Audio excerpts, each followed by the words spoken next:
आइए आज हम लोग यशपाल के व्यक्तित्व एवं कृतित्व पर प्रकाश डालते हैं। यशपाल प्रेमचंद्रोत्तर साहित्यकारों में एक अत्यंत समर्थ रचनाकार हैं। उन्होंने न केवल प्रेमचंद द्वारा प्राप्त विरासत की रक्षा की, बल्कि संवर्धित भी किया। एक योग्य उत्तराधिकारी के रूप में उनका प्रेमचंद परंपरा में बहुत कुछ मौलिक महत्वपूर्ण योगदान रहा है। यशपाल मूलतः प्रगतिशील आंदोलनकारों की उपज हैं। यशपाल का जीवन और साहित्य पढ़ने के पश्चात निष्कर्ष रूप में ये कहा जा सकता है कि यशपाल ने गुरुकुल के आर्य वातावरण में रहकर अध्यावसाय और त्याग, माता के कठोर और संयमित जीवन में श्रम और सहनशीलता, देश की तत्कालीन स्थिति से स्वातंत्र्य, प्रेम एवं मध्यम वर्ग की विषम परिस्थितियों से साम्यवाद की अनुभूतियों को प्राप्त किया। ये विशेषताएं ही उनके चरित्र को बहुमुखी बनाती हैं। यशपाल के माता पिता कांगड़ा जिले के निवासी थे, जो एक पहाड़ी इलाका है। यशपाल के जन्म से पूर्व उनके माता पिता अपने संबंधियों के साथ पंजाब आवास थे। यहीं फिरोजपुर छावनी में 3 दिसंबर 1903 को यशपाल जी का जन्म हुआ। यशपाल जी का बातचीत का ढंग अधिक गंभीर व तार्किक था। वह स्पष्टवादी थे।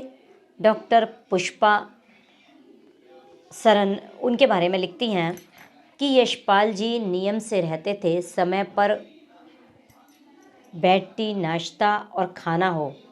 प्रकाश बुआ जी उनका ध्यान रखती थी। इसी प्रकार सुबह 9 से दोपहर तक नियम से लिखना, फिर भोजन और विश्राम, अपवाहन में फिर लेखन।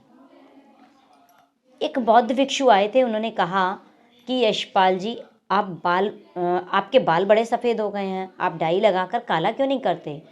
तो यशपाल जी ने तड़क से उन्हें तुरंत ही जवाब दिया था कि बंधु, काले तो थे ही, बड़ी मुश्किल से तो ये सफ़ेद हुए हैं। इस वाक्य में बहुत बड़ी बात छुपी हुई है। अपने ही नाटक नशे की बात पर इन्होंने अभिनय भी किया। बहुत अच्छे चित्रकार भी रहे। अपने पुस्तकों के मुख्य पृष्ठ पर इनके द्वारा बनाए गए चित्र अधिकतर इन्हीं के हाथों की देन है।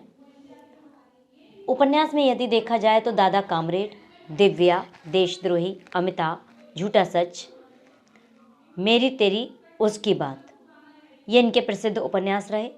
कहानी की अगर बात करें, कहानी संग्रह की, तो पिंजरे की उड़ान, वो दुनिया, फूलों का कुर्ता, चित्र का शीर्षक, ये इनका कहानी संग्रह रहे। आत्मकथा की यदि बात करें तो सिंहावलोकन, 1 भाग से लेकर 4 तक इनके बहुत ज़्यादा सराहे गए। नाटक की यदि बात करें तो नशे की बात और रूप की परख, ये इनके नाटक रहे।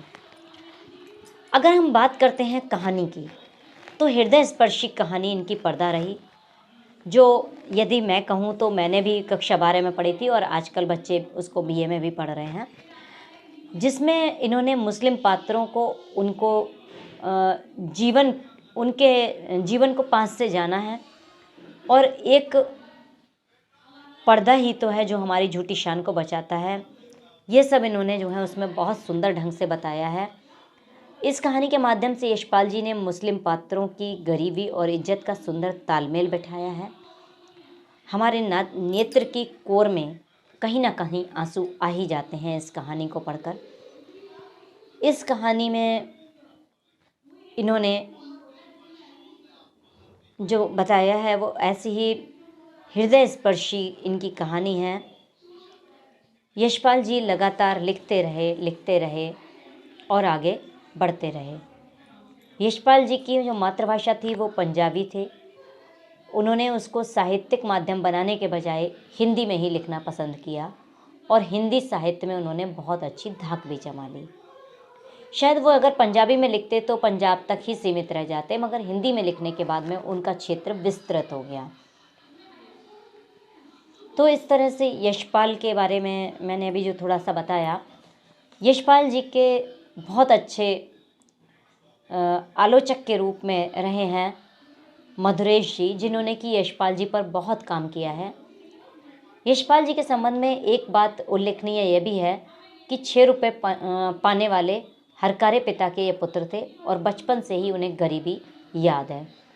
फिर चंद्रशेखर आज़ाद के अनुशासन में क्रांतिकारी पार्टी का सदस्य रहने के बाद हिंदुस्तान सोशलिस्ट रिपब्लिकन पार्टी के सेनानायक के रूप में इलाहाबाद में गिरफ्तार हुए और नैनी जेल में भी बंद किया गया। वहीं उन्होंने मार्क्सवाद का अध्ययन किया और फिर एक ही छलांग में यह साहित्य सृष्टा बन गए। जेल में उनका स्वास्थ्य जो रहा, तो यहाँ पर उनको बड़े बड़े डॉक्टरों ने यह कह दिया था कि टीबी हो गई है। फिर जेल में ही उनकी शादी का प्रसंग भी छिड़ गया और जेल के दफ्तर में प्रकाशवती ने, जो स्वयं क्रांतिकारी पार्टी की सदस्य थीं, यशपाल जी से विवाह कर लिया। सन 1938 में यशपाल को जेल से रिहाई मिली और उन्होंने लखनऊ में 20 रुपए की पूंजी से एक प्रकाशन संस्था का जन्म दिया। तो ये इनके जीवन की कुछ आवश्यक बातें थीं जो मैंने आप लोगों के साथ में शेयर की। आशा है आपको मेरा ये वीडियो पसंद आया होगा और यशपाल जी के बारे में छोटी से छोटी भी जानकारी आपको मिल चुकी होगी। तो यदि मेरे वीडियो को पसंद आया है आपको, तो मेरे चैनल को सब्सक्राइब ज़रूर करिएगा और कमेंट, लाइक और शेयर के माध्यम से मुझे ज़रूर बताइएगा कि आपको ये वीडियो कैसी लगी। मेरे लगातार अपडेट आप तक पहुंचते रहें, नए नए कवियों के लेखकों के बारे में आप तक चर्चा होती रहे, मेरे व्याख्यान आप तक पहुंचते रहें, उसके लिए आप मेरे चैनल को